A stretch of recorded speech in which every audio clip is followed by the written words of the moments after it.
We are Kelly&Lacan, University of California Cooperative Extension, Tara Kelly, University of California Cooperative Extension, and Francisco, whom you have already met. And I'm jumping from one USDA webinar to another. So let's see how we do. But you've heard from Mike and from Francisco about the need for this kind of information that would help municipalities prepare for and then respond to fires in built-up settings that destroy urban trees. So we are putting together a post-fire urban forestry guide. And the idea here, we'll just go briefly through this.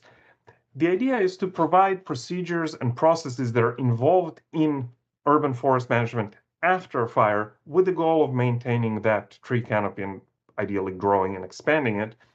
And the idea behind the guide is to provide a single source, reasonably comprehensive source of information for two audiences. One is the people that work with trees professionally, and that obviously arborists or planners, but also people who might be in this situation after a fire. So city staff of various agencies, transportation departments, code enforcement.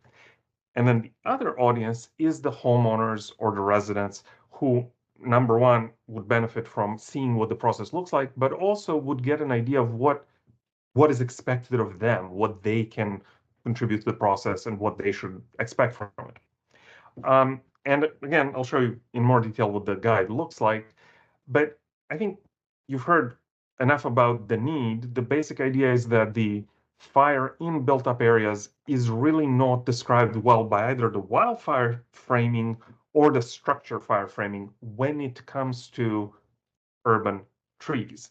And there are some very good guides for these other situations. There are guides for Wildland-Urban Interface. There are guides for firewise communities and fuels management.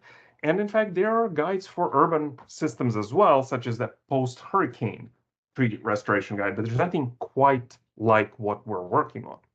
So just to sort of set the stage, there are things that we have to exclude from this guide. And so, for example, Wildland-Urban Interface is really not the focus of this guide, again, because other guides exist. Fuel treatments, prescribed fire, that really isn't what we're focusing on. Because some of the concepts that are described in there are not quite useful in the urban situation. So what did we do? How did we do this? Well, we conducted literature reviews where we discovered there isn't a whole lot of literature specifically on this issue of urban fire and trees. We interviewed a number of urban forestry professionals. Some of you are probably on this call with a wide range of backgrounds, and we learned a number of things about how people deal with this problem. And then we looked at 5 case studies, 3 fires from California, the Tubbs Fire in Santa Rosa, the Thomas Fire in Ventura, and the infamous Camp Fire in Paradise, and then the Marshall Fire in Colorado and the Lahaina fire in Maui, Hawaii. And so when we put all this together, what does the guide look like? Well, the guide has 3 elements to it, or 3 components.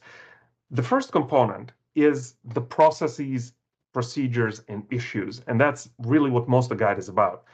The second component are those case studies, and we'll have Tara touch on the case studies in just a minute. And the third component is the general arboriculture issues and processes that we didn't want to reinvent, but we did want to include here by reference so that the guide can serve as a single point of information, a single source of information.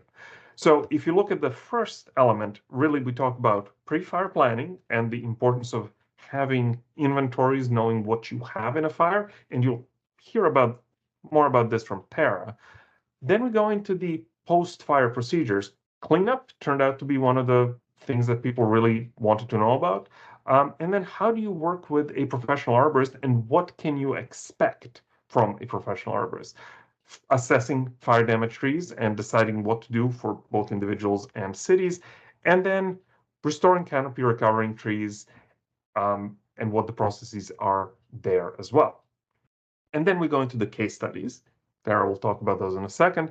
And then we include general arboricultural practices that are going to be needed after fire. How do you choose tree stock to plant? How do you set up planting sites? How do you establish trees? How do you prune young trees? How do you prune mature trees? How do you provide water? All of these things exist already, the materials, but we wanted to include them here so that somebody looking at the guide would get a sense of what kinds of issues they're going to need to deal with. I'll just show you one example. This is from chapter 2. This is cleanup. And you can see that the text, the narrative, is divided into two parts. First part for the homeowners, second part for public officials. And again, we're trying to provide links to the needed documents. So in this case, how do you deal with post-fire debris for the homeowners? And then for the municipal people, what do you actually do with that debris, right? When you're trying to manage an entire city. And then, of course, for the municipal side, we provide a lot more information on sources of funding and the interaction with state and federal processes. So that's the first part of the guide. And then I'll turn it over to Tara to talk briefly about the case studies, which sound perhaps the most interesting reading in the entire guide.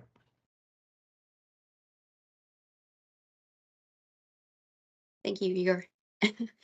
So we're going to highlight just a couple of the case studies. First is the Santa Rosa Tubbs fire in 2017, where in the Coffee Park neighborhood of downtown Santa Rosa, about 1,500 homes were either lost or impacted.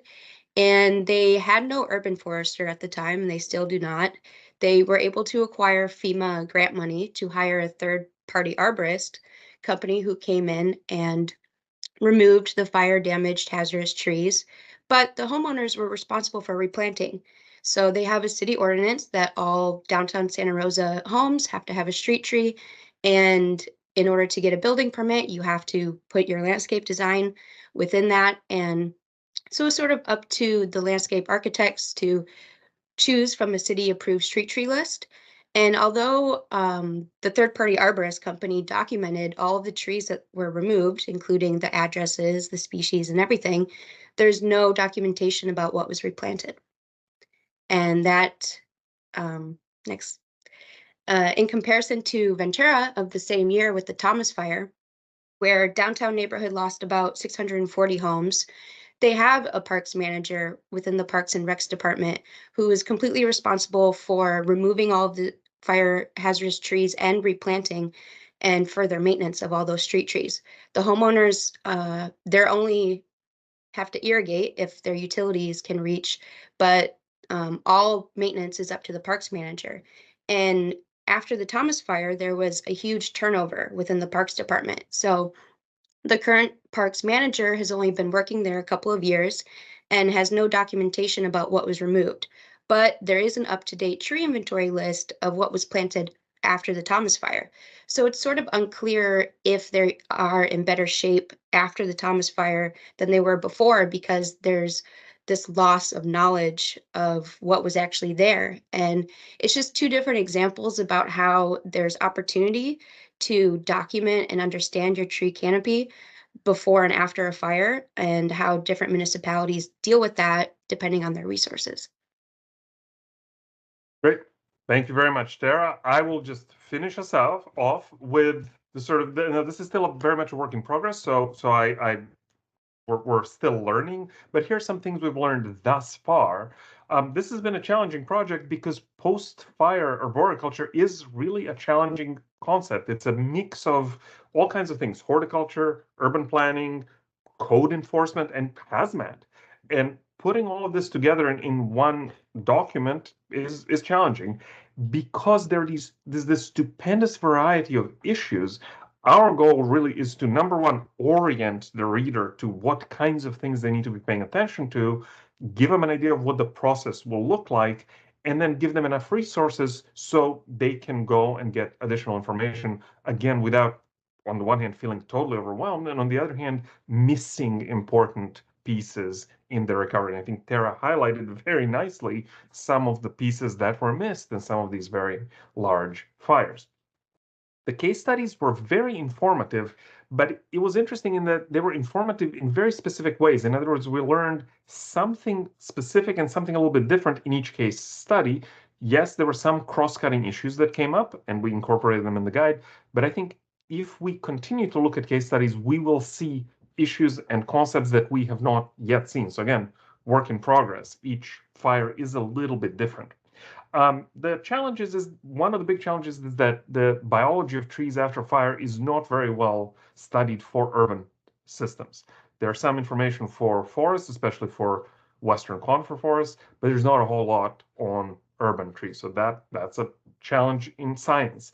And then there's a few unknowns. We know, for example, it's a known unknown is that some of the audiences reading this guide will not have had much experience with trees, even if they're city employees who work in, say, hazardous materials. They don't necessarily work with trees. So again, as we go forward, in the next iteration of this guide, we'll be able to incorporate their feedback and adjust the information so it's useful for them.